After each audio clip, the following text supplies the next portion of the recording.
celle qui est sous la loi, mais aussi à celle qui a la foi d'Abraham, notre père à tous. Donc parce qu'ils ont la même foi qu'Abraham eut, donc ils sont enfants d'Abraham. Verset 17. Comme il est écrit, je t'ai établi père de plusieurs nations, devant celui en qui il a cru, Dieu qui vivifie les morts et appelle ces choses qui ne sont pas comme si elles étaient. Espérant contre toute espérance, il crut en sorte qu'il devint père d'un grand nombre de nations, selon ce qui lui avait été dit. Telle sera ta postérité. Et sans faiblir dans la foi, il ne considéra point que son corps était déjà usé, puisqu'il avait près de 100 ans, et que Sarah n'était plus en état d'avoir des enfants, et ne chancela pas devant la promesse de Dieu par incrédulité, mais était fortifié dans la foi, donnant gloire à Dieu, et étant pleinement persuadé que ce qu'il avait promis, il pouvait aussi l'accomplir. Et c'est pourquoi il lui fut imputé à justice. Mais ce Melchisédek, qui fut entré en alliance avec Abraham et avec toute la postérité d'Abraham, c'est-à-dire avec tous les croyants à venir, était en fait Jésus-Christ lui-même, comme l'indique le livre d'Hébreux, Hébreux chapitre 7, verset 1 à 3, qui dit: car ce Melchisédek, roi de Salem, sacrificateur du Dieu très haut, qui rencontra Abraham lorsqu'il revenait du massacre des rois, et qui le bénit, et à qui Abraham donna la dîme de tout, qui est d'abord roi de justice. Donc Melchisédek est roi de justice, d'après la signification de son nom.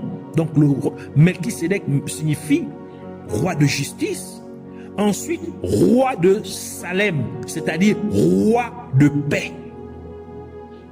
Sans père, sans mère, sans filiation, n'ayant ni commencement de jour, ni fin de vie, mais rendu semblable au Fils de Dieu, demeure sacrificateur à perpétuité. Donc ici, ce Melchisédek fait référence au Fils de Dieu qui est Jésus-Christ.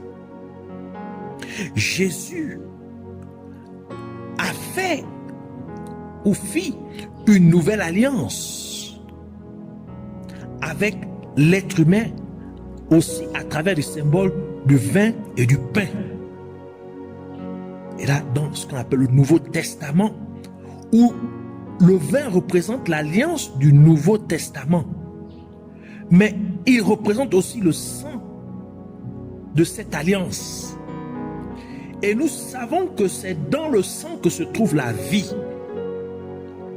Et le pain, qui est le résultat de la préparation des produits de la terre, comme le corps de l'être humain, qui a aussi été fait de la terre.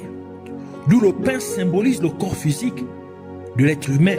Matthieu chapitre 26, versets 26 à 29 qui dit: et pendant qu'il mangeait, Jésus prit du pain et le bénit et le rompit et le donna aux disciples et dit: prenez, mangez, ceci est mon corps. Donc le pain représente le corps physique. Comme nous avons dit, parce que de la même manière que le corps a été fait de la poussière, de la terre, le pain aussi est fait des produits de la terre, le résultat des produits de la terre. Verset 27. Et il prit la coupe et rendit grâce et la leur donna, disant: buvez-en tous, car ceci est mon sang. Donc le vin qui se trouvait dans la coupe représentait le sang de Jésus-Christ. Il dit le sang de l'alliance qui était répandu pour plusieurs pour la rémission des péchés. Donc ça représentait le sang qu'il allait faire couler lorsqu'il devait être crucifié à la croix. Je vous le dis, verset 29, je vous le dis, je ne boirai plus désormais de ce fruit de la vigne. Donc ça dit du vin. Jusqu'au jour où j'en boirai du nouveau avec vous dans le royaume de mon Père.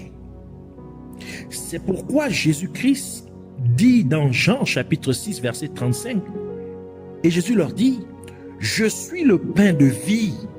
Celui qui vient à moi n'aura jamais faim. Et celui qui croit en moi n'aura jamais soif. Ainsi, en étant crucifié, Jésus-Christ offrait à chaque homme, à chaque être humain, le pain de vie qui est reçu par quiconque croit à la mort et à la résurrection de Jésus-Christ, que cela a été fait pour le pardon des péchés du croyant. Lévitique chapitre 19 verset 11 dit, car la vie de la chair, donc l'âme de la chair, se trouve dans le sang. Car la vie de la chair est dans le sang. La première partie du verset. C'est-à-dire qu'en versant son sang, Jésus-Christ donnait ainsi sa vie pour le croyant, rendant ainsi effectif le pardon des péchés du croyant. Maintenant, ici, encore, Jésus-Christ, qui est Melchisédek, souverain sacrificateur, donne du vin et du pain aux disciples, c'est-à-dire aux croyants, faisant ainsi une nouvelle alliance avec les croyants. Et lorsque le croyant remplit sa part de cette alliance en menant sa vie pour Dieu dans la sainteté, dans la sanctification, il sera revêtu d'un corps céleste à la fin des temps. Ce serait donc l'accomplissement de la promesse de Dieu, voire la vie éternelle que Dieu a promise à tout croyant qui sera fidèle jusqu'au bout. C'est pourquoi la parole de Dieu dit dans 1 Corinthiens chapitre 15 versets 49 à 53, et comme nous avons porté l'image du terrestre, nous porterons aussi l'image du céleste. Maintenant je dis, frères, que la chair et le sang ne peuvent hériter le royaume de Dieu. La corruption n'hérite pas non plus l'incorruption. Voici, je vous montre un mystère. Nous ne dormirons pas tous, mais nous serons tous changés en un instant, en un clin d'œil, à la dernière trompette. Car la trompette sonnera et les morts ressusciteront incorruptibles. Et nous serons changés, car ce corruptible doit revêtir l'incorruptibilité. Et ce mortel doit revêtir l'immortalité, donc c'est-à-dire la vie éternelle. Par conséquent, Jésus-Christ, en donnant le pain et le vin, entrant en fait dans une alliance avec l'être humain, avec le croyant, dans laquelle lui qui était sans péché, alors qu'il était sur terre, dans un corps physique, a offert sa vie, son corps en sacrifice pour nos péchés, afin qu'en retour, nous puissions également nous offrir nous-mêmes comme un sacrifice vivant à Dieu, en menant une vie de sainteté. Et en conséquence, nous pouvons revêtir le nouveau corps céleste, afin que nous puissions en effet être la véritable image de Jésus-Christ. C'est pourquoi la parole de Dieu déclare dans Jean chapitre 3 verset 16, dit, car Dieu a tant aimé le monde qu'il a donné son Fils unique, afin que quiconque croit en lui ne périsse pas, mais ait la vie éternelle. 1 Jean chapitre 3 verset 16 ajoute pour dire, car par ceci, nous percevons l'amour de Dieu, parce qu'il a donné sa vie pour nous, et nous devons donner notre vie pour les frères. Notez que le pain qui représente le corps du Seigneur Jésus-Christ est en fait un symbole de la parole de Dieu. Car comme la parole de Dieu dit que le pain fortifie le cœur, psaume 104, verset 15 qui dit: et le vin qui réjouit le cœur de l'homme, qui fait reluire son visage avec l'huile, et du pain qui fortifie le cœur de l'homme.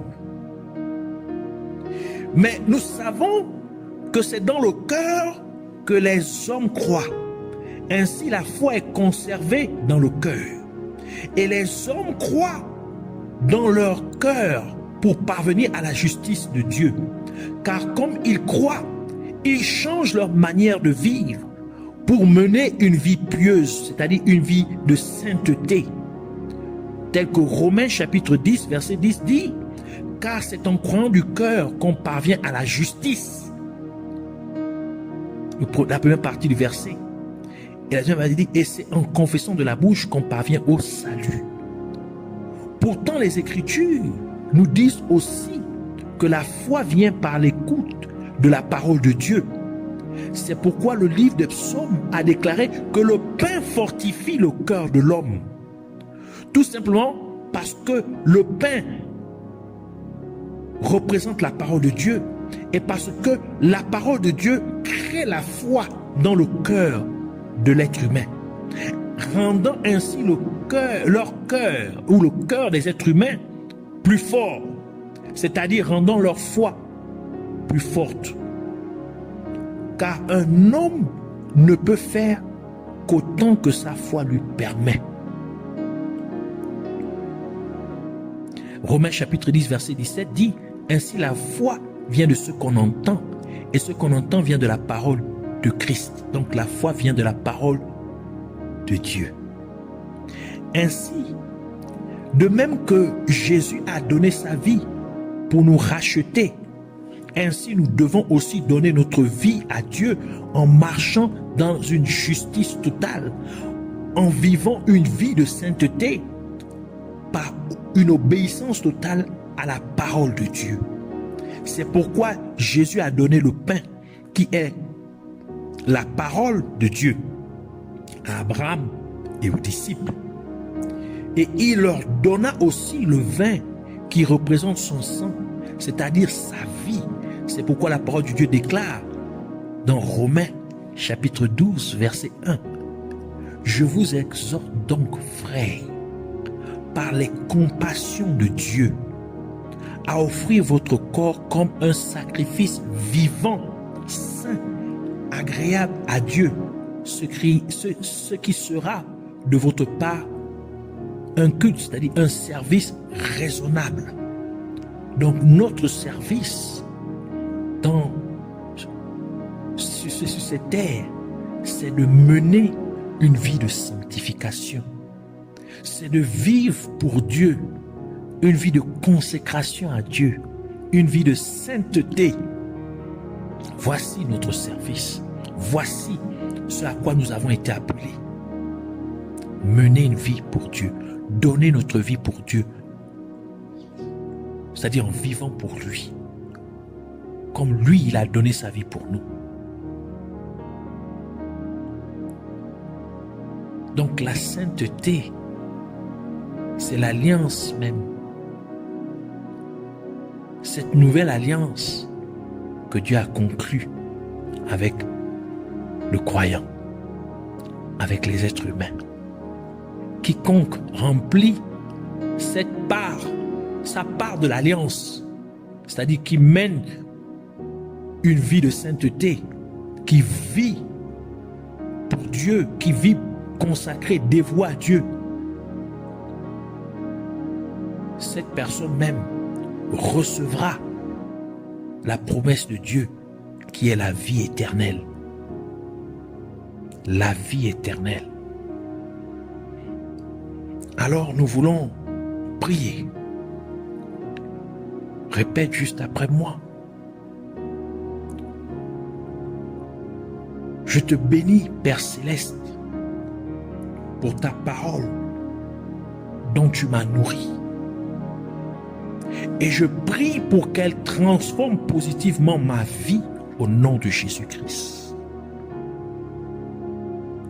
Je renouvelle mon alliance avec toi, par laquelle ton Saint-Fils Jésus-Christ a offert sa vie pour moi et m'as donné ta parole comme instruction pour ma vie. J'accepte d'obéir pleinement à ta parole pour mener une vie de justice en t'offrant en retour ma vie en sacrifice de justice, en vivant, en menant une vie de sainteté au nom de Jésus-Christ. Puisses-tu m'aider par ton Saint-Esprit à vivre selon le standard de vie de sainteté que tu exiges de moi au nom de Jésus-Christ. Amène-moi à opérer dans le lieu très saint, en manifestant la sainteté dans les trois parties de ce qui constitue mon être. Donc au niveau de mon corps, de mon âme et de mon esprit, afin que je puisse être en parfaite communion avec toi dans le lieu très saint, là où tu te trouves, au siège de la miséricorde, au siège de la grâce, afin que je puisse trouver miséricorde et grâce en temps de besoin. Car tu dis que ta grâce est suffisante. Ta grâce est suffisante. Et ta grâce, car ta puissance est rendue parfaite lorsque je suis faible. Ainsi, rends ta puissance parfaite en moi, au nom de Jésus-Christ, en me manifestant ta grâce dans tous les domaines de ma vie, dans tous les aspects de ma vie, au nom de Jésus-Christ. Que ta grâce puisse prévaloir sur le péché. Que ta grâce puisse faire taire les œuvres pécheresses de la chair, au nom de Jésus-Christ. Que ta grâce puisse me donner le dessus sur l'ennemi, au nom de Jésus-Christ. Que ta grâce puisse me donner la victoire sur toute adversité, au nom de Jésus-Christ. Je te remercie, Père éternel, pour ta grâce et ta miséricorde. Je suis rassuré de l'avoir obtenu en ce moment. Merci Seigneur pour la victoire. Merci Seigneur pour la percée. Merci Seigneur de me permettre de remplir ma part de cette nouvelle alliance jusqu'au bout, afin que toi aussi tu puisses accomplir ta promesse de me donner la vie éternelle, que je puisse être revêtu d'un corps céleste et de célébrer avec mes frères dans les cieux, au nom de Jésus-Christ, car tu dis qu'il y a une grande joie dans les cieux lorsqu'une âme est sauvée. Que la gloire, l'honneur et la majesté te soient rendues. Au nom de Jésus-Christ, nous avons ainsi prié. Amen.